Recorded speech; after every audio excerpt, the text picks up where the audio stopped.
Okay, I think let's get started. Good morning, everybody. I am seeing lots of familiar names and faces on my screen, but for those who I haven't met yet, my name's Belinda Bria and I am the new coordinator for Student Voice Australasia. Welcome to the second Practitioner Network session for 2025. Really happy to have you here. I'm just putting some more people in from the waiting room. I would like to start by acknowledging the traditional custodians on the land on which we are each meeting today and acknowledge their continued connection to lands, waters, and communities. I pay my respects to the people, the culture, and elders past and present. We're privileged to be working on these lands of learning. I'm dialing in from Gubbi Gubbi land on the Sunshine Coast, and I'd invite everyone to please share in the chat what lands you are joining us from today. The purpose of today's session for the Practitioner Network session is for us to connect, to network, and to learn from each other.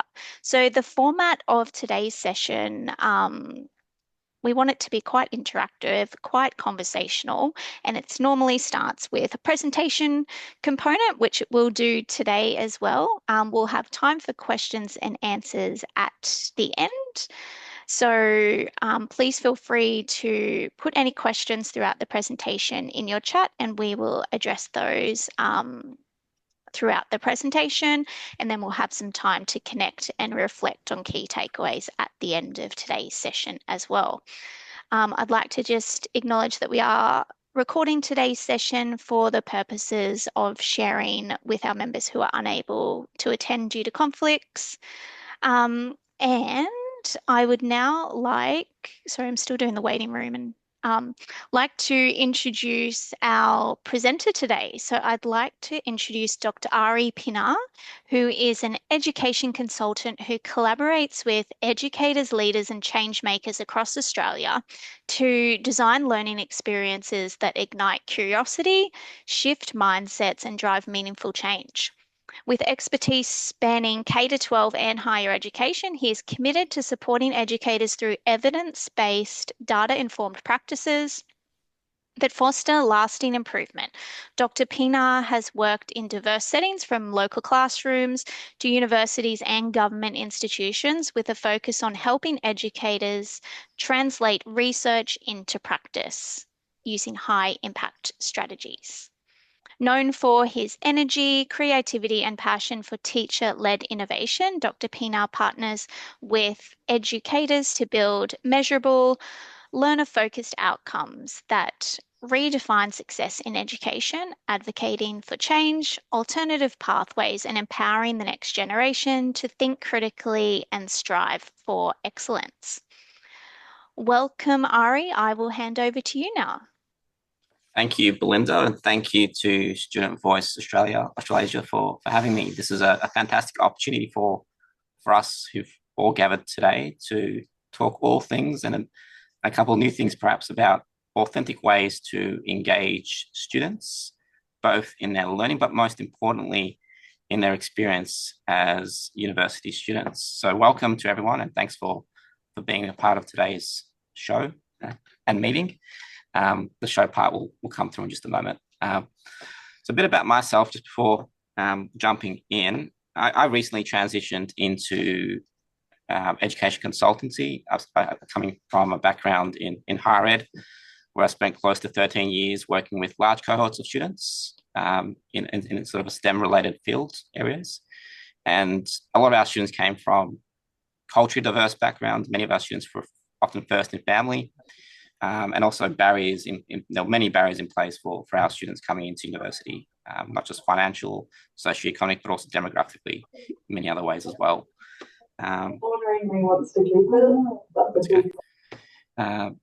So recently transitioned into education consultancy, and part of that change was I felt like I was almost being selfish. I was only focusing on one consistent group of students who are often very high achieving students for many years. And now I sort of want to branch out and look at opportunities outside and beyond just the university space as well. So working with schools, primary and secondary, partly to do with a lack of skill development. I've noticed some changes in students coming into university and lacking some of the skills which we previously were seeing in our students. I'm not just talking about critical thinking. If I talk about, for example, in a science context, really this application of curiosity, and curiosity as a skill leads to new skills and development of existing skills. I'll touch more about that in a moment. But essentially, with all the changes taking place in higher ed, there was more reason for me to move and transition into a broader context rather than to stay in the same space. So really today's session is an opportunity for us to discuss some of those changes, but also to talk about some practical strategies that we can each take away from today's session, when you can go away into your own communities and your own environments where you can then apply these in your own specific context, in your own equally rich student cohorts. And just for context, my background, I was working at Monash University, for those who may be in the room from a similar background. I'm just trying to transition the slides, if it works. Perfect. So before we jump into some content, I'd just like each of you to pause for a moment and perhaps reflect on a moment when a student, this could be a previous experience, it could be from a historical one, it could be more recent, but think of a moment when a student felt truly connected or excited in your classroom. And if you're not teaching but involved with students or advocating student voice or working with your students in designing activities, those activities might be social based or they might be curriculum based. I'd invite each of you to think of a moment when a student felt truly connected to your group, to their cohort. And then also think about what made that moment powerful. What specifically was that experience for that particular student that made that moment memorable and powerful and left an impact, lasting impact for that student? And for me, when I think of this question, I think about all my students that I've met along the way who are all different from all sorts of backgrounds and all share part of a common goal, but have completely unique stories themselves, individual stories themselves. So the way I approach or have approached my teaching for many years has been really understanding students and seeing students for what they truly are, which are human. I think this human element is fundamental when we think about or when we consider designing activities, content, curriculum for our students. I think of it as, how can I connect with my students on a human-to-human level? Because fundamentally, that's the one thing we have in common before everything else. And really designing activities that bring out that humanity element of what we try to achieve through the content and the knowledge we try to instill in our students. So why does, as a result, student engagement matter? Why do we care about wanting to engage our students, yet alone engaging our students in an authentic way? Why is this important? Firstly, I'll start at the end of my journey, which was largely with all the rapid changes taking place in higher ed. And as you know, many of you know this, all these changes, and you've experienced many of these effects yourselves personally as well. So I won't dwell into it too much. But things such as the University Accord coming out and the propositions that it presents for future universities and what future universities look like in Australia. We know our students are quite diverse, and in fact, they're more diverse than ever. I've worked with universities, and I've been part of universities where 60% of their cohort comprises of international students who may only be here for 2 years or 3 years doing a master's or bachelor's degree. And I've spoken with international student cohorts and worked with them. And one of the challenges they face is they still feel very much as though their own student voice, the international students, is not being heard. International students also don't have any voting rights in Australia. So there's lots of room for universities to essentially, rather than, I'll use the word ignore, put aside concerns, genuine and legitimate concerns of our international students who make a large proportion of our university communities. We also know there's a lot of changes in digital technologies in the more recent years. For instance, AI, and I won't talk about AI in depth other than to say one of the benefits of AI has been, one of the positives of AI has been almost forcing educators to reconsider the purpose of their assessments and reconsider the meaning and the intention behind how they design assessments for their students. We also live in a community and society where, although our students are most connected or more connected than they've ever been, socially, and I would say even emotionally, they probably are the generation that's the most disconnected from each other as well. And that comes through when we see students present or be part of group projects, the issues around teamwork, the issues around communication, and so on. And as staff, we have well-known demands in our own workforce and employment. We live in a sector where burnout is very common, being overworked is very common. These are genuine, these are real concerns that are shared by many staff in many of our universities. Authentic student engagement is important because, in my opinion, is, again, purely my opinions here. I believe in order for us to enhance the quality and the relevance, and by relevance, I mean the connection that students have to their own learning and to their own learning environment, we need to consider students as partners. And this is something that we talk about often and we hear about often in our course designs and in our student communities and our student advocacy groups. Some courses have year 1, year 2, year 3 student representatives. But beyond just the sort of the good on paper look of it, it really funnels down to seeing them as equals in this partnership. And as equal as having good educators are in curriculum design and content design and designing of social activities even, we also need to equally consider the student voice in this process.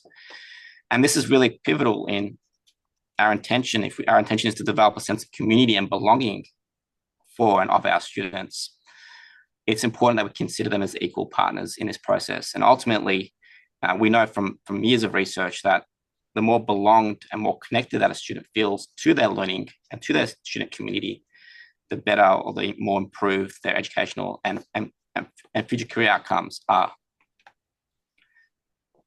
Authentic student engagement is also important if we consider what impactful teaching looks like.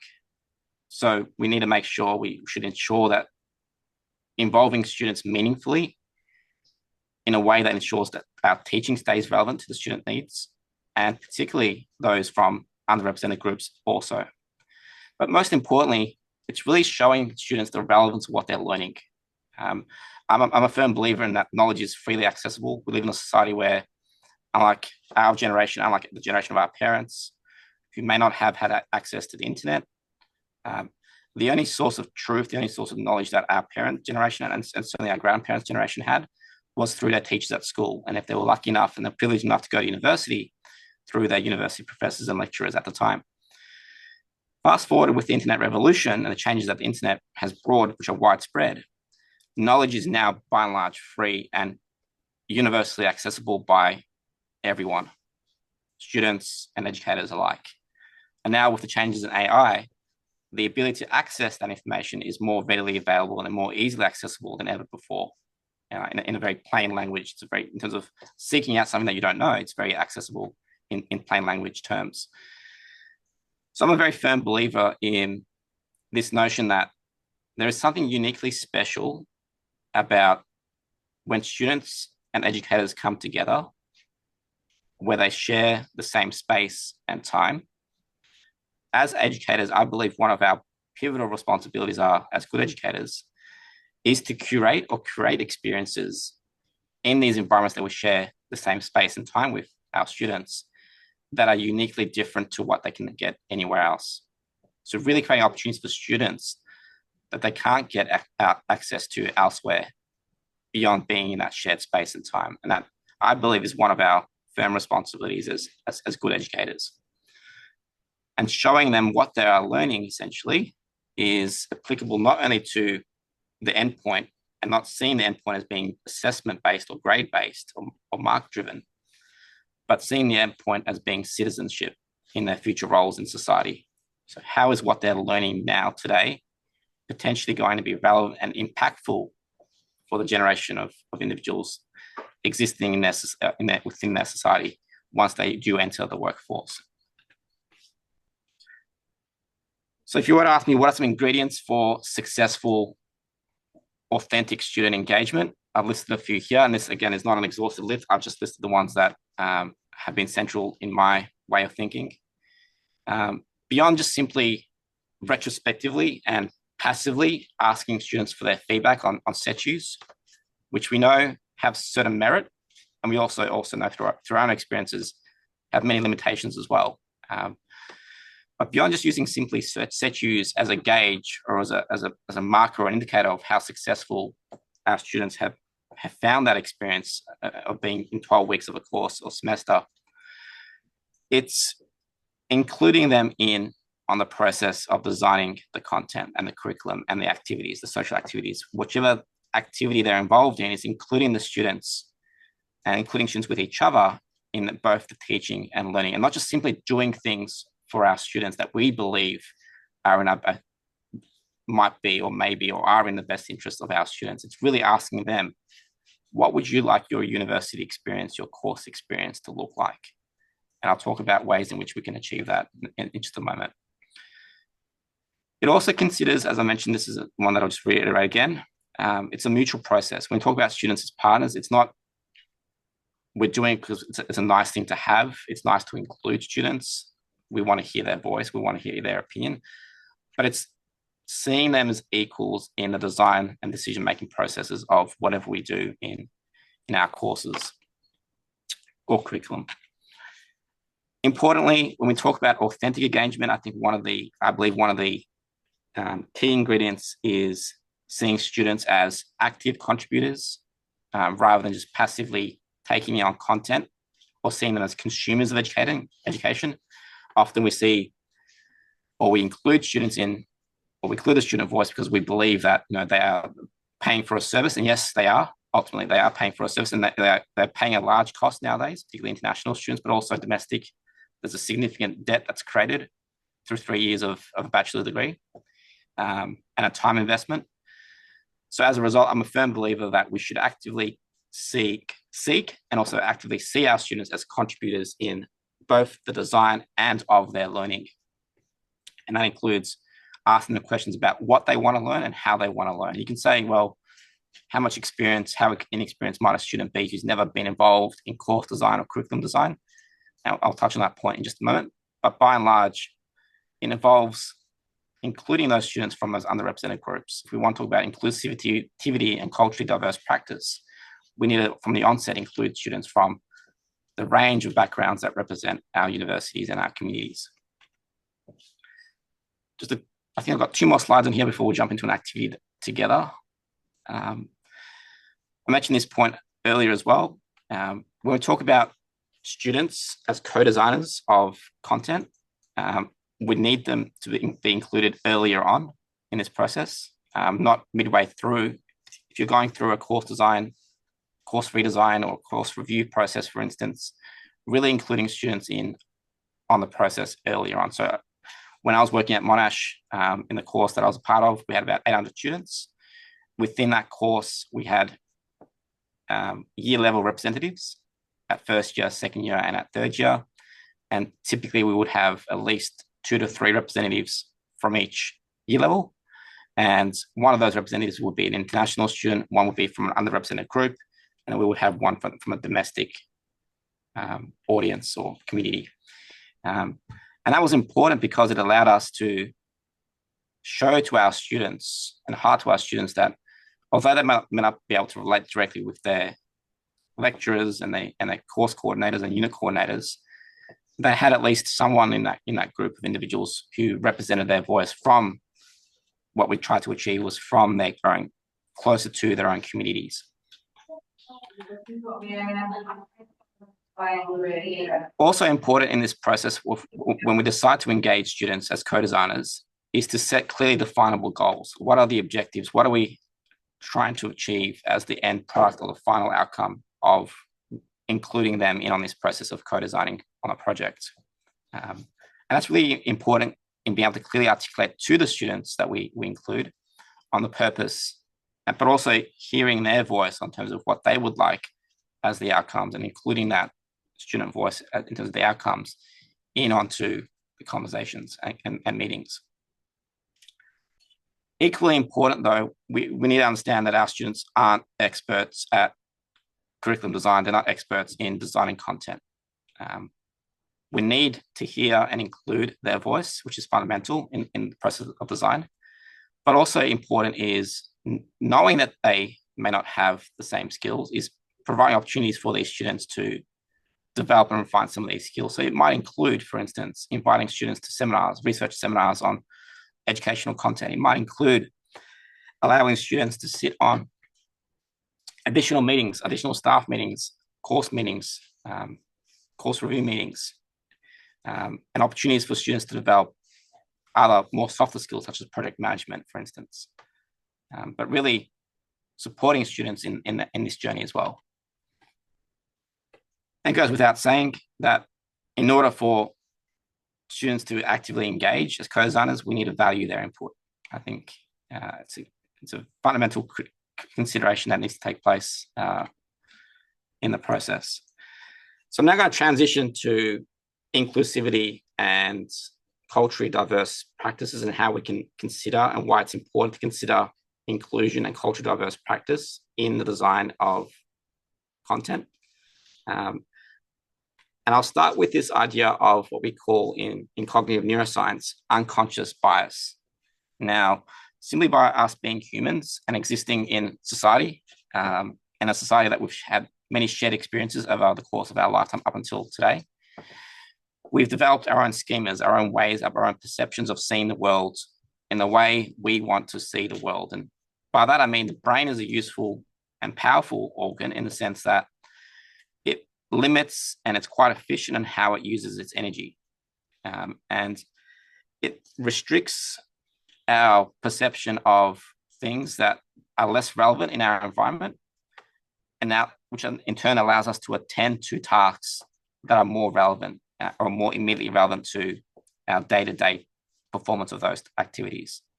I'm going to show you a series of illustrations, graphics, and diagrams to illustrate this point that we each individually have unconscious biases, and these unconscious biases that we possess in our lives and carry with us day to day has the potential to influence how we design and how we deliver content for our students in a way that potentially may not include or consider all the students involved who may be a part of that process or exposed to that content.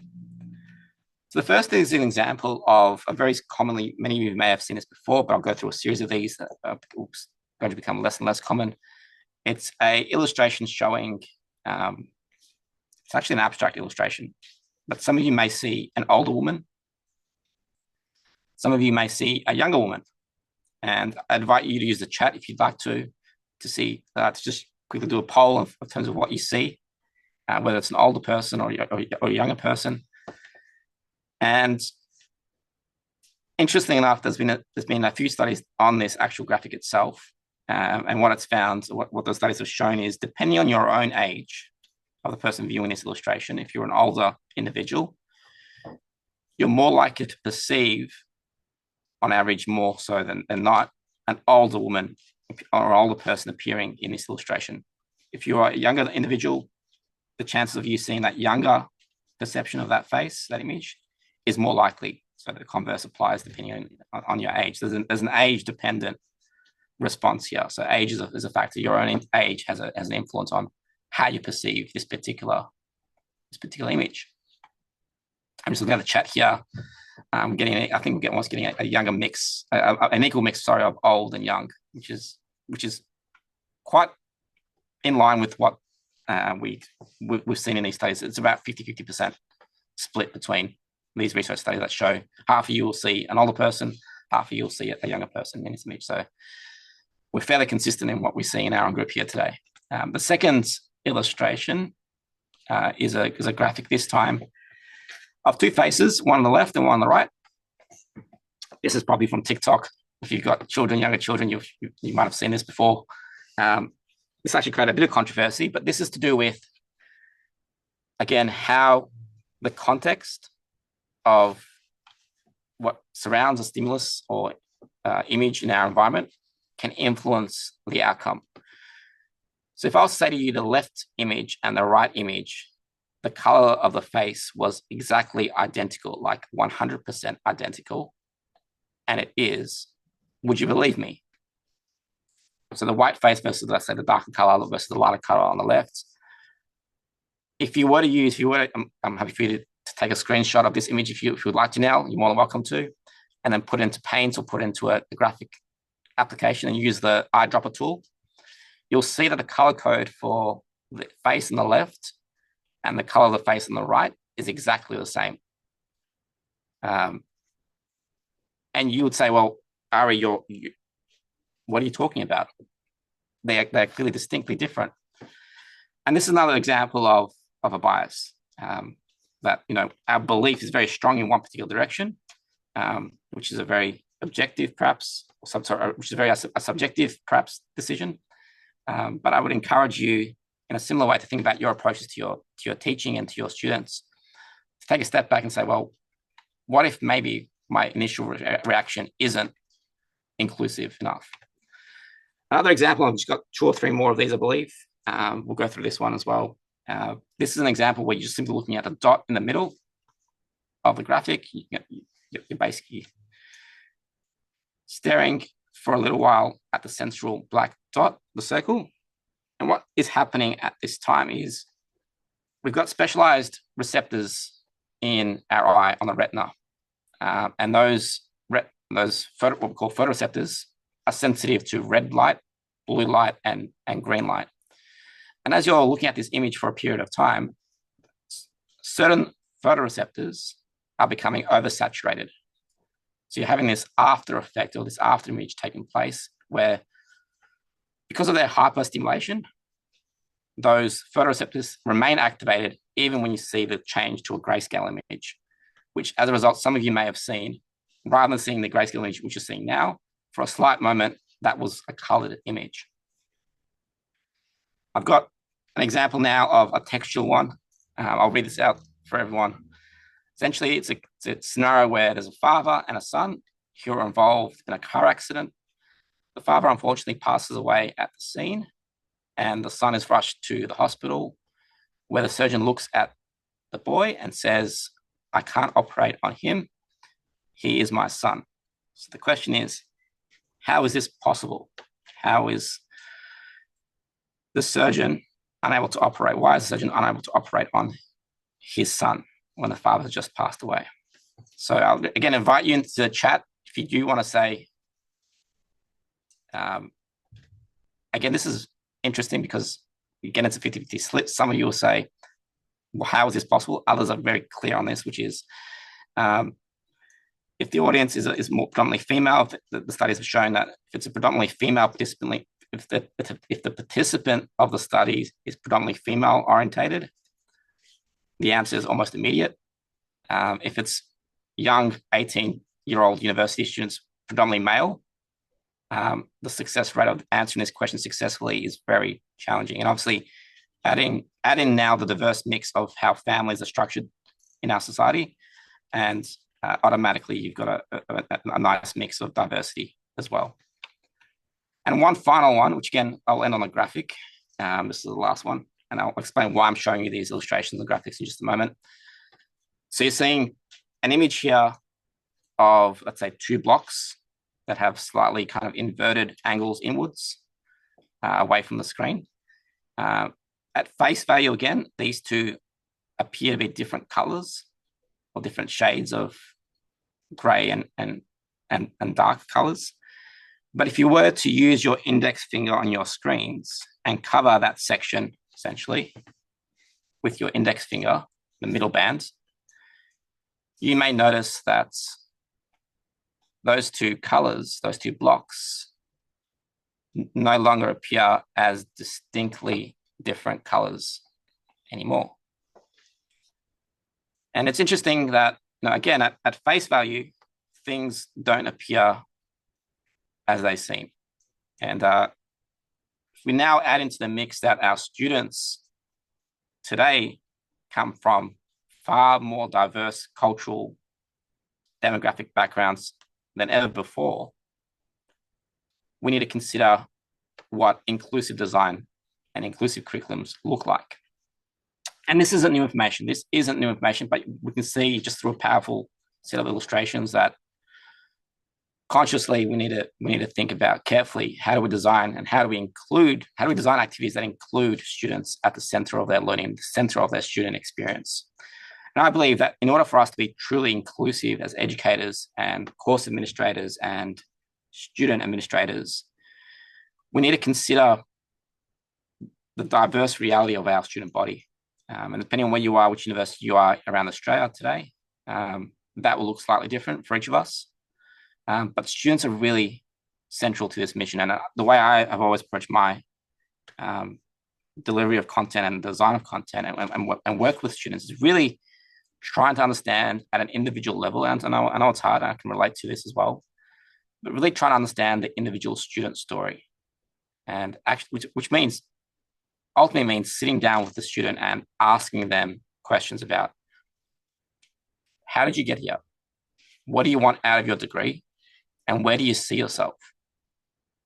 And I think there's a lot of value and there's a lot of richness in these conversations that take place when we speak to students. And you can think of it as being a pastoral care role. But if you really want students to engage authentically with their learning and be able to relate and feel like they belong to a community that is more like them than less like them, it starts with those conversations, I believe. And thinking about, okay, how can you do this at scale is important. We have a lot of teaching associates. If you think about a large group of students, often there's a few more teaching associates in the room. And the challenge there becomes is how do we equip and how do we educate and train our teaching associates to become more culturally and demographically inclusive? And that starts with, again, how can we have these conversations at an individual level with their students? But the more we know about our students, the more informed we are about what they are wanting, what they are looking for, and what they're wanting to experience as their journey through university as students. And again, when we design our activities, equally important is to think about when we design assessments, for example, the language that we use. Is it gender specific? Is it the naming of particular individuals in a case scenario, question-based scenario?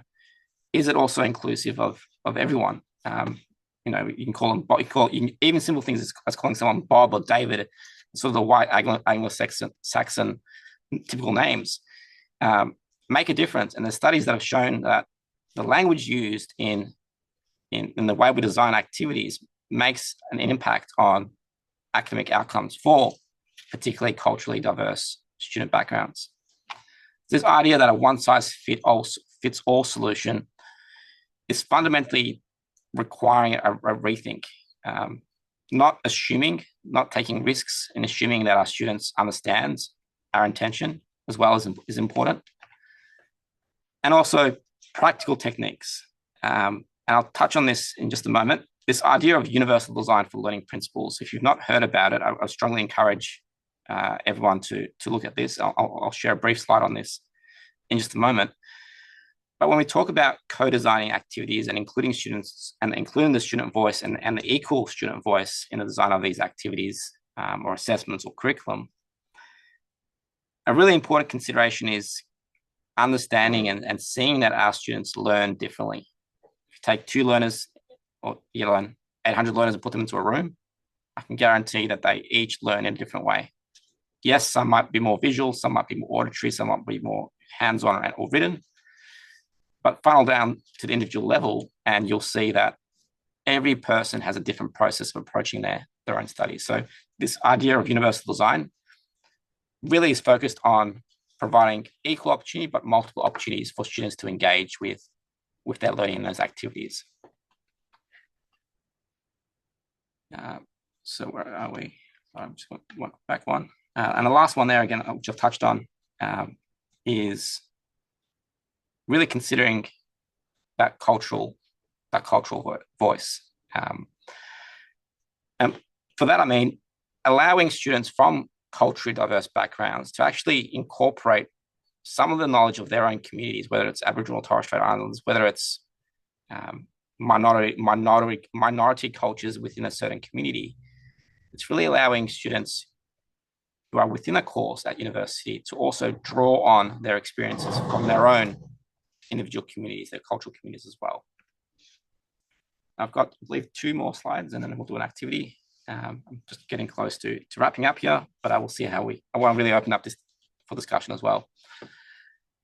When we talk about what it means to create an authentic, rich, real world, real scenario, real engagement for our students, I believe authenticity relates to real world application and real world context. And what that fundamentally means is, if students, for example, are given a task, it might be an essay, it might be a literature review, it might be a lab report, it might be, I'm just putting things out there, if you're looking at, for example, group work involving a different range of skills that need to be implemented. I'm a firm believer of, we require students, or we should be requiring of our, we should be asking more of our students in the sense of skill development and skill competency. As I said before at the start, our students are more knowledgeable than ever, have ability to access content more readily than ever. I look at my 3-year-old cousin, for example, and he's on an iPad going through YouTube videos at the age of 3 before really learning, how to talk and communicate in the way we do. So access to information is occurring far early on for generations of students than ever before. Fundamentally, what I believe is important is showcasing to students how that knowledge that they can access easily and much more readily than ever before can be applied to solve real world problems, or can be applied in real world context. And that is an important step, providing students with that context, or that relevance, and able to see or show them the value behind what it is that they're learning, and stressing over in many ways, and how that experience of learning that content is not just important for a grade, which is a short-term gain or a short-term goal, but longer term. How is their knowledge acquisition potentially going to be useful, valuable, and impactful for their future and for the future generations of our society? So you can call it project-based learning. Every context calls it slightly different, but really it's under the umbrella term of inquiry-based learning. And I work with schools, for example, in primary secondary contexts, and there's a raging debate at the moment over the difference between explicit teaching, which is very much focused on cognitive load theory, and maximizing students' attention so that they can acquire new knowledge, and the alternative frame of thought or school of thought being inquiry-based learning models, which are very much around skills, creativity, curiosity, development. And the last point on this slide here is, in this process of providing relevance and meaning to our students, in an attempt to connect them to the real world applications of their knowledge acquisition, we should be providing opportunities for our students to actually develop research questions of their own. Right? I think we can embed or create scope for embedding flexibility and some creative freedom for our students in our assessments. In many cases we do, but really providing opportunities to take ownership and responsibility of a project or a challenging task, whether it's team-based, whether it's individual-based, but really showing them, okay, this is something that exists in society as a challenge or a problem. And we are asking you through an assessment piece, or we're asking you through, whether it's summative form, again, makes a difference here, but asking them to come up with practical solutions that are reflections of what they are currently learning or have learned, the knowledge that they've gained. And as a result, providing students with agency and voice results more likely in not just better academic outcomes, but a lifelong or a greater retention of that knowledge. What we're asking students to do is retain skills, develop skills and retain skills. And that retention of that skill is far greater and far long-term than that knowledge that they've acquired. And as we know, we all experience this as well. We're more likely to remember how to ride a bicycle and do these things, even after many years of not being able to ride a bicycle, not riding a bicycle, compared to what we learned in year 11 chemistry when we talked about, for example, or biology when we talked about mitochondria being the powerhouse of the cell. You can think about which one is more relevant practically day to day in our communities, in our own applications of our own lives as well. And equally, and this is a really important point, I think this is really the one that we often forget or we ignore or we don't place enough attention and value on, is if we're designing activities for our students where we're asking them to go out and think about real world problems and real world challenges and come up with these research questions that are measurable, definable, and ways in which experimentally through a design process they can address through data collection and so on. Equally important is, I believe, involving community in this process, which looks like this notion. And it's very simple, but it's very powerful. I believe that students can't be what they can't see.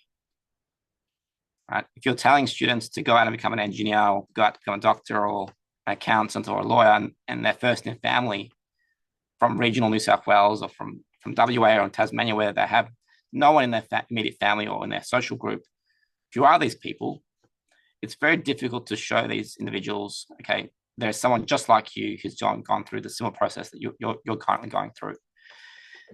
So we need to encourage our students by providing them agency, by providing them with purpose. And one of the ways we can effectively do this is by actually bringing people who have that shared journey, who are working in industry as professionals in particular areas, and involving those individuals in the design process, but also very simply, more simply, is involving them in the assessment of student work, or just being a part of those student presentations. And we would do this when I was working at university. We would actually invite, at the end of the semester, we would invite the employers to come in. Again, this was completely voluntary. You know, what's the advantage to an employer? I'll touch on that in just a moment. But invite employers that these students would ultimately do internships with down the track once they graduate, to actually see the students and the performance of their work. And not only did it excite the students, but it also excited the employers. The employers were able to receive an early insight to some potential applicants. And the joy of that was to see students receive part-time employment offers by some of these employees. You know, if you want to give student agency and meaning to students and the value, give them a job, like give them an opportunity while they're still studying. Or even if it's not an opportunity or a job, ask them to invite them to the workplaces, invite them into their communities. I think this is very powerful. And certainly something that we developed and encouraged in our course when I was at university. And again, there's many ways which we can do that on a sort of partnership level, where it's less about money exchange and more about value add for both university and students. I think this is the last slide. It might be the last slide, I believe, second last slide actually. When we talk about belonging and well-being, I think the two come hand in hand, they go hand in hand. We know from a cognitive level where students feel like they belong, their sense of well-being also, their well-being, their physical well-being, their mental well-being also improves. Simply by having a support group around them of people that they know they can reach out to if they need assistance. They also have a sense of value, self-worth, and sense of self and sense of value. Again, this contributes positively to their overall well-being as well. It's this identity that they carry with them. It's just, this identity that, yes, they are a student, but also and equally, they are more than just a student. And this goes back to this idea that I was mentioning at the start of seeing students as humans, partnering together with humans as educators for the same purpose, the same goal, with the same goal in mind. Again, many other positive benefits to both, not just mental and emotional, but also physical well-being as well. And again, just to reiterate the point here, confidence and agency go hand in hand to improving student well-being. I think there's one more slide, actually. That is it. So I'm leaving with two practical tools or strategies that you can implement. I believe these slides will be shared after today's session. I won't go in depth to describe something that already exists and it's widely discussed in research. The first is this framework referred to as universal design. Universal design in itself applies to many contexts. It applies to architects in designing a new product. It applies to engineers. It really refers to what is the intended purpose of the experience that an individual in this environment of learning, in this case learning, is being exposed to, that leads to the most positive of outcomes. And it provides a framework which provides the 3 stages or 3 components. The first being representation, followed by action and expression, and then engagement. So if we think about our student cohorts for a moment and how diverse many of our student cohorts are, not just from a culturally perspective, not just from a socioeconomic perspective, but from an individual learner perspective, there's a richness in our student cohort. And using frameworks such as this, encourage educators, encourage curriculum designers, encourage those working with students in student experience groups and teams to really consider the impact that diversifying their product or their service has on individuals within that cohort or community. So for instance, knowing that not all of our students learn the same or understand content the same, some are more auditory based, some are more visual based, some prefer to showcase their multimedia skills.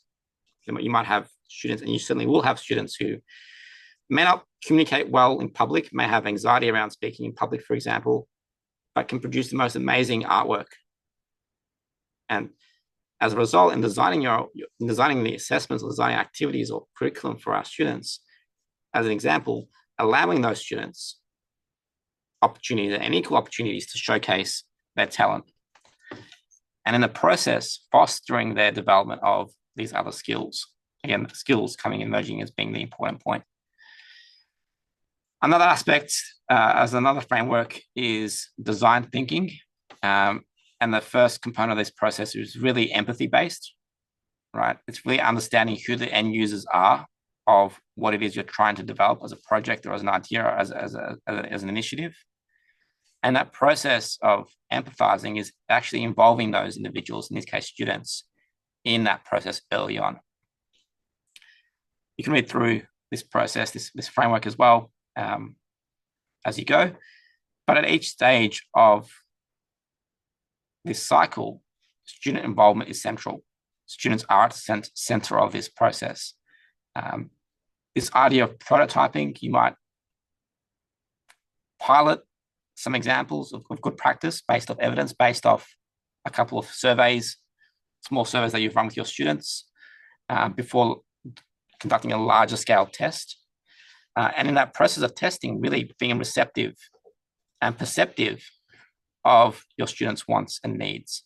And this is an iterative cycle. So every single time you go through this cycle, you're going through this with the goal of enhancing the experience for your students. So if you're looking for an opportunity or a way in which you can better structure the thought process that goes behind curriculum design, that sort of is the backbone of how you develop activities and experiences or events for students, I'd encourage you to look at either one of these two. But I do want to end on 2 questions, and these are what I consider provocative questions. And these are questions that I've been asked, but also I've shared with other educators as well. And you can think about classrooms as being replaceable with an event. That word classroom can be interchanged with your own context-specific examples. Well, the first question is, our classrooms should be vibrant spaces that empower students to ignite their own curiosity, driving them to ask why. And as you're reflecting on this question, I would ask, if you're in a role where you're engaging with students one-on-one or in small groups, how many of you know your students' why? The why being the emotion attached to the decision that they've wanted to become a university student or engage in this particular course, what is the emotion for that individual student or group of students in your own context, in your own environments, that feeling that they have or had in insight into the course? What is their purpose? What is their goal in an emotional context? And do you believe this statement is true? And how true is this? I won't ask for your responses. You don't need to share it. If you feel like you want to share, we can probably do breakout rooms in just a moment, and have a breakout room for each of these questions. And the second one is, do you believe, or are you of the voice or the thinking that classrooms, and again, classrooms can be used interchangeably with other words here, classrooms should transition from simply passive teaching to embrace student-led discovery, empowering students from all backgrounds to thrive? And this really is touching on this idea that students have access to knowledge more than ever, and that knowledge is far more accessible in terms of ease of access than ever before. And do we need to be assessing students in the same way that we've been assessing students, given the influence of artificial intelligence and similarly the influence of technology in many other ways?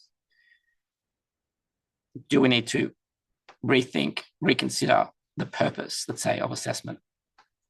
Or is it more important perhaps to focus on student agency and student-led discovery? Those are the slides. And I'll just end on this one. This is a framework that we've developed. I use the term at Epoch Consultancy that we've developed. I use the term evidence-inspired because, and this is important, I always hear the term evidence-informed, evidence-based, best practice. And I think what works in a regional New South Wales institute, university, is unlikely going to work in the exact same way in a metropolitan Melbourne university, simply because the demographics are different. The desires, the needs, the wants, the why of our students are different. So although a study might be published at a university in regional New South Wales and says these are the outcomes that work, well, it would be short-sighted to take that study and implement it directly into a metropolitan university in any capital city in Australia, simply because of those differences. This is where I use evidence-inspired. So we work with schools, we work with universities in embedding a framework. It's a student wellbeing framework. And the way we see this framework is there's 3 levels, or there's 3 concentric circles. The inner circle consists of the 8 pillars of wellbeing in humanity, within an individual. And it's really placing that student at the center of their learning. And that's their why, right? These are the why. Why is it that the student has chosen this subject, this unit? What is their purpose, their higher purpose? That middle circle represents their identity. And often universities do an amazing job at showing students that their identity is a student. But we know that identity is for 3 years or 2 years. It's a very short-lived identity. And this framework encourages students through developing curriculum changes so that the identity becomes less of them as being a student and more of them as being citizens in a broader society. And ultimately, that's the goal we want our students to be, is entering society, entering workforce, entering careers where they're positively contributing to society.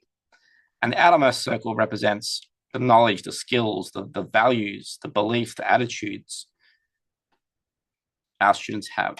So the way the framework works is, this is very sort of a broad top-down approach, top view.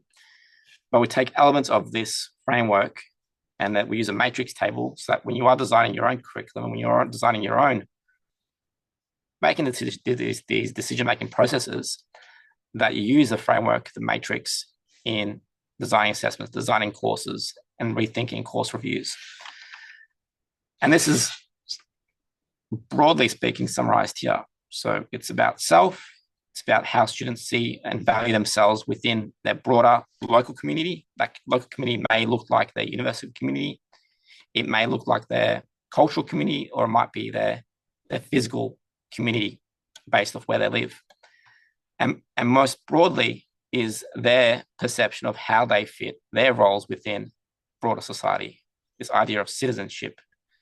So as you're designing activities, it's not just simply about, okay, we want to test and develop a skill or certain skills, or we want students to attain a particular set of learning outcomes.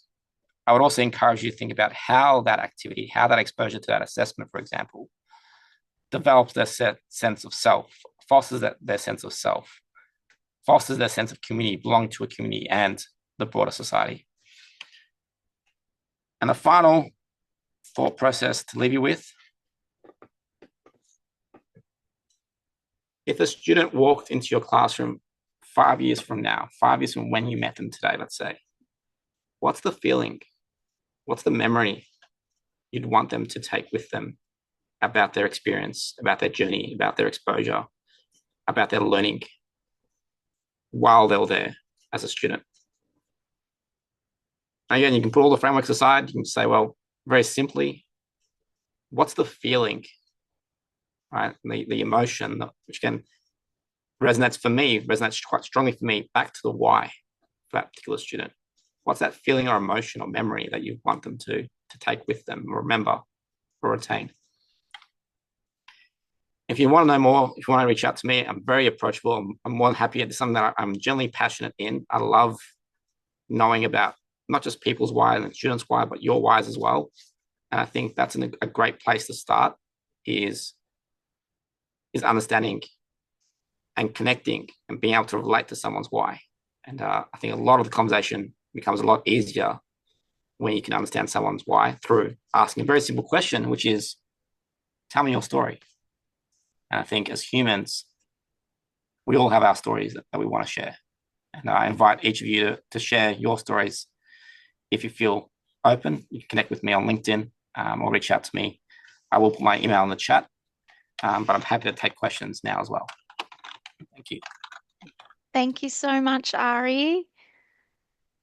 That was a great presentation. I'm seeing some people need to dash off to their next meeting, but just want to acknowledge your contribution today. Thank you so much for your time in your presentation. I think that's some really helpful reflections for us to end on in terms of what steps we can take to better understand the students we're working with, why they involved in student representation in the student partnership programs, and how we can best support them to get the most out of their experience. I'll welcome if anyone's available to stay on like past 12 o'clock. If you'd like to ask any questions, we can go to that. I just want to finish with a few reminders of some things that are coming up at SVA. You would have seen our newsletter that came out last week. We do have a student network session on next week, on next Wednesday. So I encourage everyone to share that amongst your student and staff networks. We also have a new student rewards survey that's just gone out as well. So if you haven't seen the newsletter, have a look through your emails and see all of the other things that are coming up. And thank you, everyone. We're right on 12, so I understand some people may need to leave, but Ari, if you're able to hang on for a few minutes for any questions, and I'm happy to hang around for any questions related to SVA as well. Thank you so much, everyone, for joining, and hope to see you again soon. Thank you.